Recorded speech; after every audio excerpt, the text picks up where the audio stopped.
Welcome to my VOP Story. I'm Ken Norton, Director of the Discover Bible School here at the Voice of Prophecy.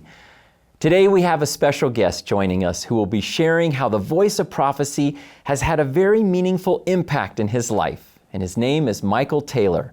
And Michael, thank you so much for joining us today. We are so glad you're here to share your story. And thank you for the invitation and the opportunity to share my story with you and your audience. So let's begin by you telling us about Michael Taylor. Tell us about yourself and then you can share your story with us.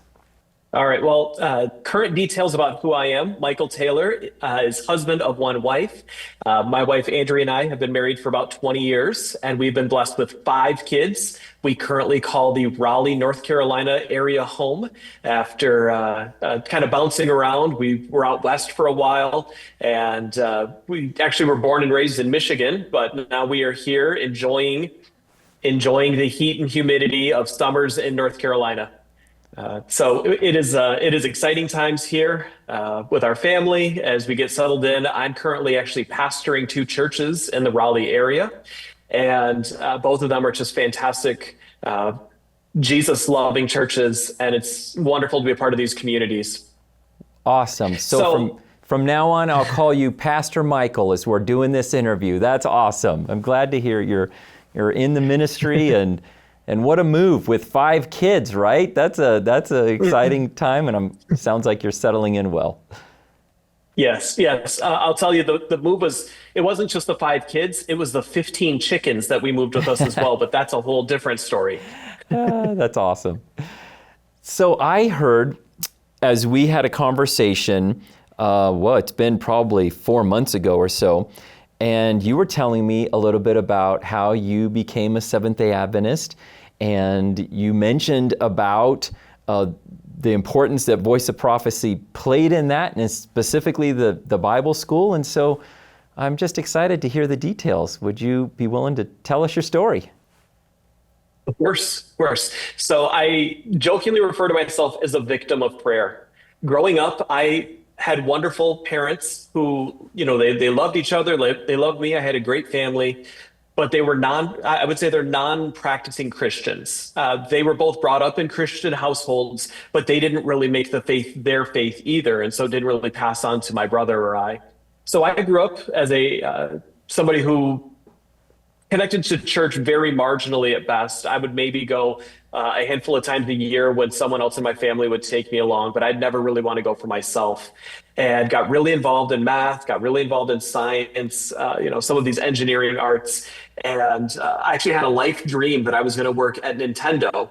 And I was going to go be a video game designer. And so here I am now, it's half a lifetime later, and the closest I'll ever get to Nintendo was playing Nintendo with my kids. Mm-hmm. Because God got a hold of me right after I graduated from high school. I had hit a point, I'm ready to go off to go get my engineering degree. I'm ready to go off and really figure out what my life is supposed to be all about. And that's when I met a young lady at a party. It was a pool party that she was hosting, but she didn't want to host it. And I was there, but I didn't want to be there. It's because of mutual friends, and she had the pool, so they forced her to host the pool party. And the girl who the guest of honor is actually one of my ex-girlfriends. And so I didn't want to be there, and she didn't want to be there. Uh-huh. The girl hosting it didn't want to be. And so I go over and I start talking to her. And as I got to talk to her, as I got to know her, one of the things stood out was that we had several things that we valued. We were both very caught into education, very well, very good students, very musical, a lot of musical talents. So we kind of shared those commons. And then we found out that both of us had strong personal moral convictions when it came to drinking or drug use or smoking or any of those other habits that teenagers can sometimes experiment with. And neither of us wanted anything to do with it. And on my side, it was because I'd seen some of the issues in my own circles. I'd seen some of the challenges of people who got wrapped up in these things. And I made a decision that I really had a goal. I wanted to go work at Nintendo, and nobody was going to slow me down. And when I was sharing some of this with this pretty girl at the pool party, she thought, hey, maybe there's another reason he's got oracles. Maybe it's another reason, and he just know it yet. And so, trying to figure out more information about me, she asked me what church I went to, and I laughed at her and I said, "Church? Oh, don't tell me you fall for that stuff. You're too smart for church." And she said, "I do go to church. I'm a Seventh Day Adventist." And I had never heard of Seventh Day Adventists before. So I really honestly thought, oh, she's a Mormon. Okay. Because I didn't know the difference between any of the different denominations. I didn't know what the different denominations meant. And so I decided, I'm going to go ahead and pursue this girl because she's everything that I'm looking for in a relationship. But for her, it was a bit of a struggle for sure, because here I am being a non-believer and I'm pursuing her. And that's where she got some guidance from her mom, who was a baptized devout Seventh-day Adventist. Yeah. And mom was very strong in God is obviously working in his life. God has given him those morals, whether or not he knows it or not. His good faith comes from, or his good convictions come from somewhere. He just doesn't know where yet. But she said, so don't back down on your faith. Never give up on your faith. And don't let him push you around. Always stand up for the truth. And over the course of several months, that's what she did. She loved me like Jesus would love me, and she was patient with me, but she never she never backed down on her faith. And we never said, for example, hey, for tonight's date night, we're gonna study the Daniel chapter 2 prophecy. We're not gonna have the metal man statue. That's our date tonight, is we're gonna do a Bible study. But Bible study opportunities popped up from time to time. I'd say, hey, let's go out on Friday night. Let's go see a new movie, because new movies come out on Friday nights. And she says, well, I don't go out on Friday nights. And I said, why not? And she said, because Jesus asked me not to. She always framed it in terms of her relationship with Jesus. I like that. And admittedly, she was the first person in my circles that had ever, in my opinion, taken Jesus seriously. One of the biggest challenges I had growing up was not just that the math and science made me look at this world and think there's no room in the equation for God, but I also really struggled with the Christians who also didn't seem to have room in their lives for what Jesus is calling them to do and calling them to be and wants them to be. And so I really struggled with the people who didn't take Jesus seriously, because if they won't take Jesus seriously, why should I? And so that was one of my major challenges. And then I met this girl who took Jesus seriously. She wouldn't go out on dates on Friday nights. I'd say, fine, we'll go hang out back at your house. She's living with her family, and I'll grab a couple of pepperoni pizzas on the way over. And she says, well, I don't eat pork. Mm-hmm. And I kind of laughed. What do you don't eat pork? Well, of course you eat pork. And she said, I might be American, but I'm also somebody who listens to what Jesus said. And Jesus asked me not to eat pork. And I said, where did Jesus ask you not to eat pork? And boom, open door. She gave me a quick little Bible study, took me to Leviticus, took me to Deuteronomy. And okay, I didn't know that the Bible said that. And I just kind of laughed and thought, well, apparently neither do most Christians. But it was nice and refreshing to see somebody who knew their Bible and took it seriously.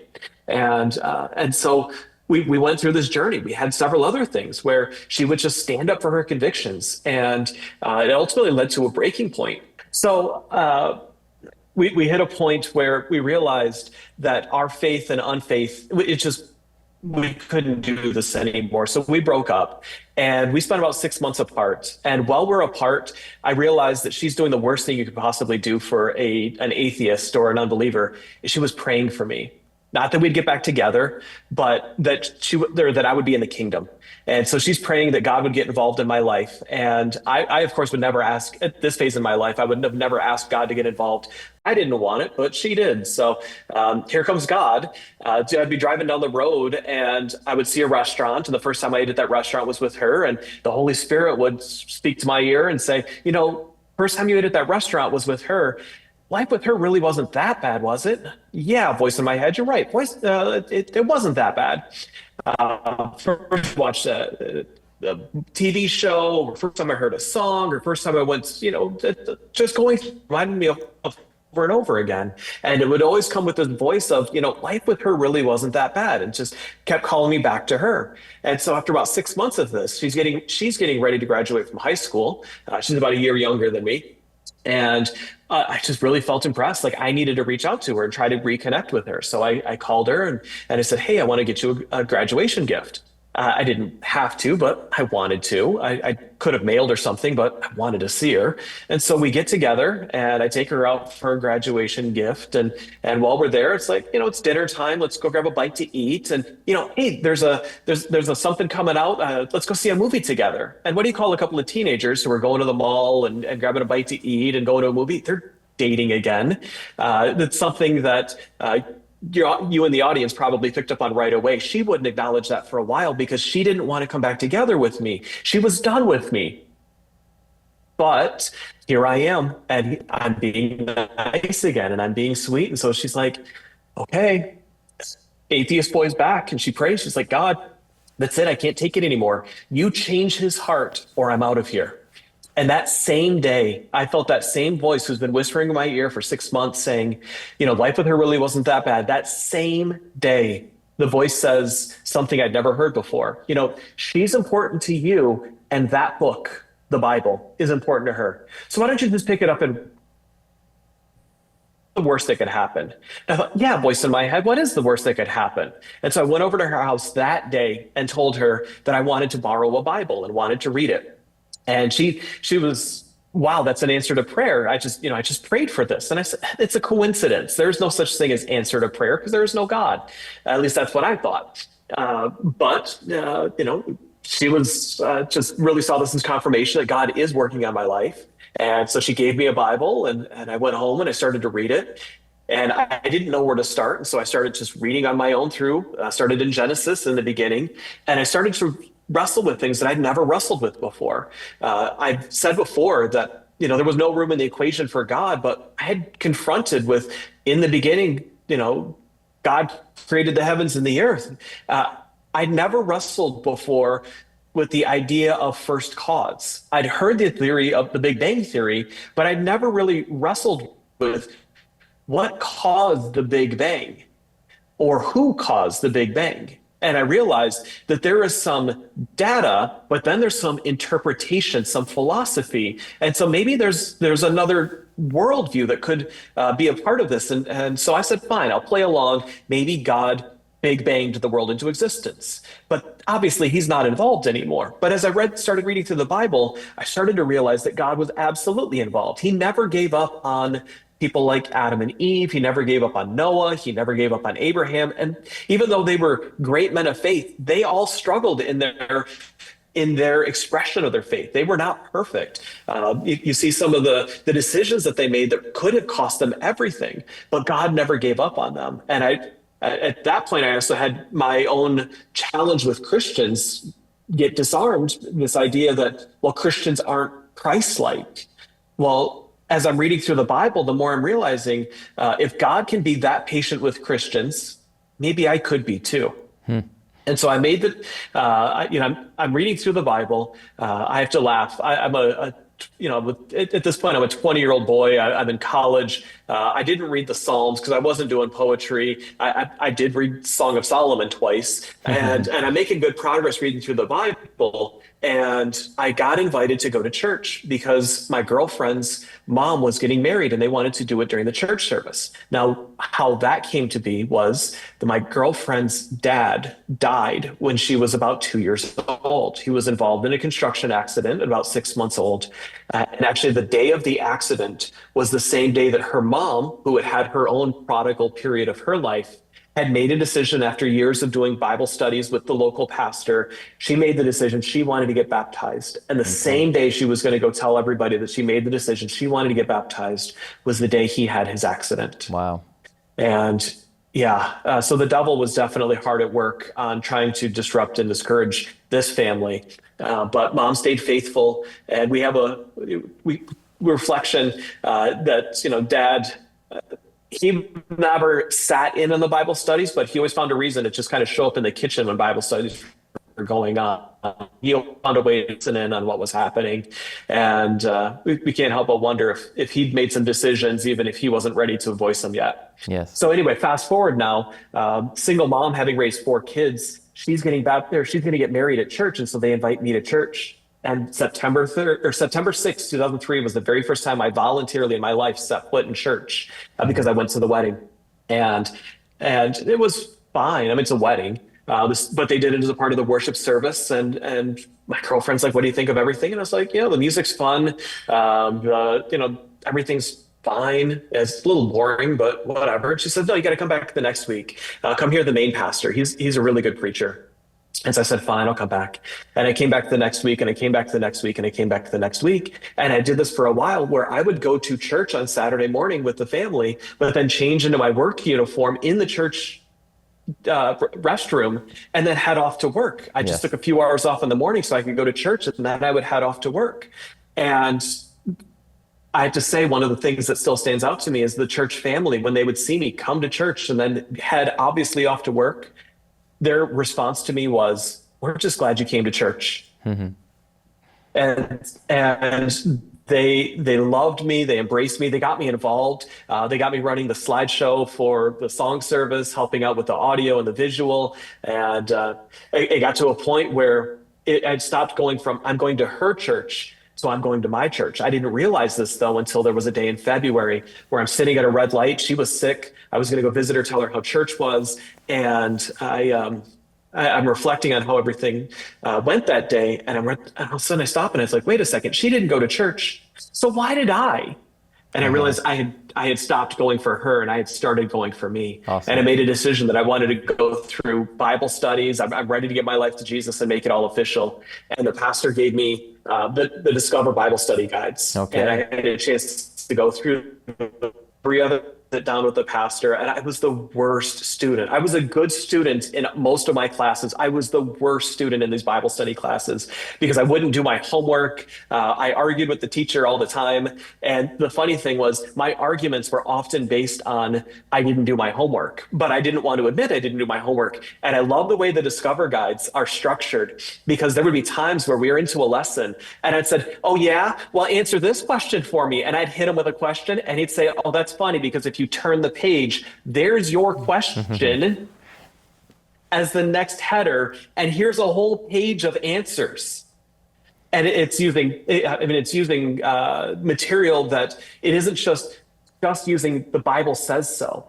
For me, it spoke to me as somebody with a college education, with a math and science. I appreciated that they brought in outside sources and it helped me using credible material, well-researched, well-documented guides that took me through truth and started. I appreciate that it didn't start with an assumption that I even knew who God was. Yes. I'm thankful for the idea that study one is just, we can believe in God because I didn't believe in God. And so I appreciated how they gave me the solid foundation of who God is, not just that we can believe in God, but we can believe in a loving God.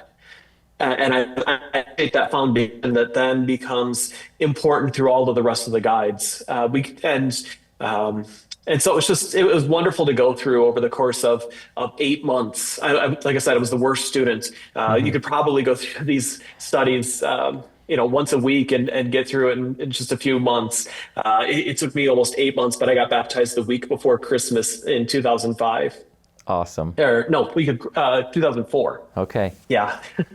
Wow. And so one of my exciting things is now knowing that as I went through the Bible study guides, here I am now 20 years later as a pastor using these Bible study guides, but not just the Discover guides with my church family, but also the brand new Expedition Bible study guides that are Discovery Mountain themed. And I'm taking my own children through those guides and getting them ready for baptism and a relationship with Jesus as well.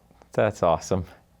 It's amazing how when God takes along a line you would never guess or never think how he does, and it's so exciting to see him every little twist and turn. He keeps drawing. I just see him pulling Michael, pulling, and you try to go another direction and he keeps pulling until he brings you to that place where it's yours. it's not the girl you're dating, or it becomes yours, and that is so cool. I know you've just talked a little bit about, especially using the studies with your kids, but as a pastor, how do you get your church members excited about, this is one thing that came to my mind as we were talking, like, how do you get your church members excited about sharing these lessons with other people? Or, I know it's part of your DNA, but are there some other things that you do that would be helpful for us as a ministry, and also helpful for anybody that's watching this? What's ways that you get other church members involved in sharing the good news? Well, reflecting on my own experience, to know that the young lady who got me connected to God in the first place, that brought me into a place where I could be ready for these Bible studies. She wasn't a trained college. She wasn't a pastor. She was just a member. She's a youth in the church, but she was committed in her faith and realized that she had a faith worth sharing.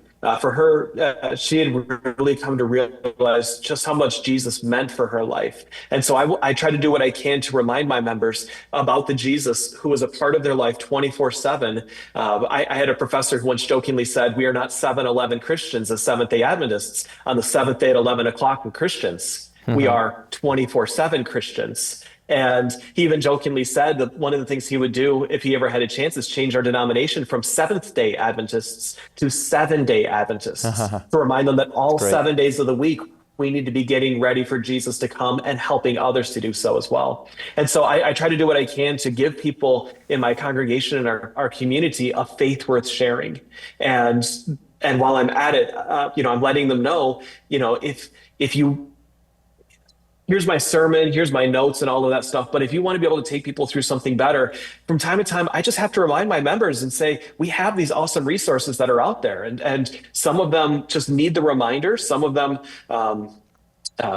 just, they don't even know that these materials exist. And so it's good to just actually physically just put it in front of them sometimes and let them know that they're available to help them if they want to strengthen their faith. But also if they have a neighbor, if they have a family member. But I always start, as I share my story, and I refer to myself as a victim of prayer, I encourage my church family as well to thoughtfully consider who they want to see as the next person who has a story that, we can't wait to hear how God got involved in their life. And so before we can start talking about Bible studies, we start talking about how to pray for people that we want to see in the kingdom, just like my girlfriend or ex-girlfriend prayed for me that she'd want to see me in the kingdom. And by the way, if I didn't make that clear, my ex-girlfriend became my girlfriend again, became my wife of almost 20 years that I mentioned at the beginning there. So I am thankful to that. But, for each of us, there's somebody important in our life that we want to see in the kingdom. And what are we doing to pray for it? And then what are we doing to perhaps be a part of the answer to that prayer? Remind people that, yes, God can get involved in their life, but sometimes he wants to have that personal touch to it. He doesn't just write things in the sky. He does sometimes whisper in our ear, but only to do so to encourage us to take a step. And then he'll bring somebody around to help to point us to him in an intentional way. The people of Nineveh needed a Jonah, and Jonah wasn't a great prophet, but Jonah served a great God. And it just remind my congregations and my community of that you don't have to be a perfect messenger of the Lord just to point people to the Lord. And so those are some of the things I do is I get them praying, I get them thinking about how they can get involved and build those intentional relationships. And then I remind them of these awesome resources that we have available. It's great because this has been the theme of some of the others that we have interviewed. It's the same theme. Like, you don't think you have to get to a perfect place to be at a certain level for God to use you. Just if you feel him calling you to serve him and to be involved in some way, and especially whether it's through literature or through Bible studies or some way, just follow his voice and he blesses. And the ripple effect from that point on is we would never know what that effect is going to do. I mean, look, now you're a pastor, the influence that you're able to have in your local churches is huge. And thank you for answering that question. I was gonna swing back around and be like, so did you marry the girl, or did she did she dump you again and you found another wife later on, but another girl later on? But that's awesome. Thank you for closing that circuit. That's really neat. Yep. Yeah, we got engaged the week before Thanksgiving. I got baptized the week before Christmas. And in the in-between was when I started my transition from my dream of Nintendo to about 6 months later realizing that God had something else for me, and he was leading me into ministry. So it all happened wonderful. right there in that crazy little period right at the end of 2004. That's beautiful. Pastor Michael, thank you. It's been great to hear your story today. It's very inspiring. And any last inspiration words that you have for the viewers? So I just want to encourage you to know that as God got a hold of my life, that there are others out there that God is ready to get a hold of. There are people that have the solid foundation. They might not know how it looks and where it comes from, but God is obviously working in their life as he was working in my life. Before I knew him, he always knew me. And you might look at somebody in your life and wonder, how is God going to get a hold of them? Well, you'd be amazed what he can do to come around. And I just want to encourage all of you as well to know that if you're wrestling with, how can I answer some of these tough questions, to just know that God's word has the answers, and the spirit that inspired the word can lead you to the answers that you need to have. And so one of the ways that he can remind you the answers that he's given, of course, would be some of the great resources that are out there. Places like Voice of Prophecy have done just a phenomenal job for generations of equipping people with the truth, and giving them a faith worth, giving each of us and all of their audience a faith worth sharing. So I just hope you guys take advantage of the wonderful resources that are available, that are out there. Awesome. Thank you so much, Pastor Michael. This has been my VOP story. And thank you for watching. And thank you for your support for the Voice of Prophecy. Your prayers and your support make these stories possible. Do you have a story about how the Voice of Prophecy has impacted your life? Please share it with us at myvopstory.com, because what you share could inspire others to know Jesus and to faithfully let others know him as well. May God bless you, and we'll see you next time.